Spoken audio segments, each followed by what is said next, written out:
The juice is loose.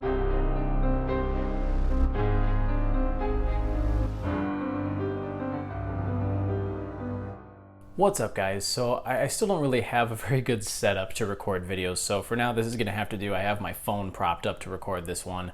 I did see Beetlejuice last night, and I wanted to give my quick thoughts on the film a little bit more in depth than my out-of-theater reaction. So I'm a big Tim Burton fan. I haven't seen all of his films. I still need to catch up on some of his classics, but Beetlejuice is one that I always watched as a kid over and over again. It was scary, it was funny. As I grew older, of course, that scare factor disappeared a little bit because you realize this movie is a flat-out goofy comedy. And despite the fact that a lot of people complain about these legacy sequels lately, I think this is definitely one of the better ones in recent memory. It takes a lot of memorabilia, but also brings some new things to the table. One thing that I respect about the story of this film right off the bat is that it's not a copy and paste of the first film's story. They could have so easily thrown another group of characters in here, or even characters from the first one, had them die in some horrific accident, and then try to figure out how to navigate the afterlife or how to scare off any unwanted living visitors. But without getting into detail, obviously, because I don't want to spoil it, this film follows Lydia Dietz from the first film, played by Winona Ryder. She has a daughter played by Jenna Ortega, and obviously her mother, played by Catherine O'Hara, is back as well.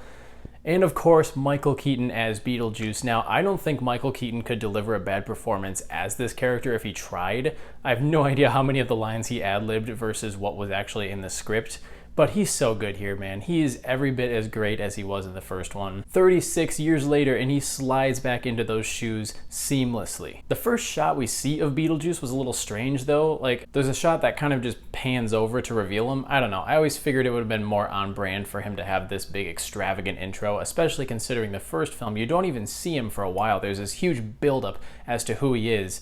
And I understand that this character is not everybody's cup of tea. He's kind of obnoxious, ridiculous, and goofy in a very Tim Burton style. It worked for me in the first movie, it works for me here, even if maybe the writing for the character isn't as strong as it was in the first.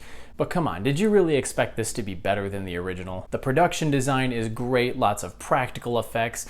A lot of it looks very fake, but in a very charming way, like all of the stop motion that they use in the original holds up well today, I think, because it just kind of fits this world about the afterlife and all of these ghosts that are stuck in limbo, so they all look horrific based on whatever they died from. One thing that I was really surprised by is the fact that a lot of the new actors bring a lot to the table in addition to the old ones. Justin Theroux, Monica Bellucci, and Willem Dafoe are three major standouts.